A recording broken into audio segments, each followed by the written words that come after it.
మదిలోక్తలన్నీ నీవు మాత్రమే ఎరిగితివి, కలవరములన్నీ నీవే గ్రహించితివి.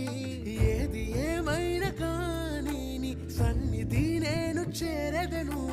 ఎవరి ఎగతాళి మించిన నీ చిత్తమే చెయ్యసాగదను. ఎవ్వరికి తెలియని సంగతులు ఎరిగితివి, లోతైన గాయముని ప్రేమతో మాన్పితివి. నే తెరుచు తలుపులు అన్నీ తరచుగా మూసితివి, కోపించి పగనుంచిన యేసు నిలిచితివి. నే తలచు మార్గములన్నీ తరచుగా మోసితివి, కన్నీళ్లతో దుఃఖించిన కౌగిలిలో దాచితివి.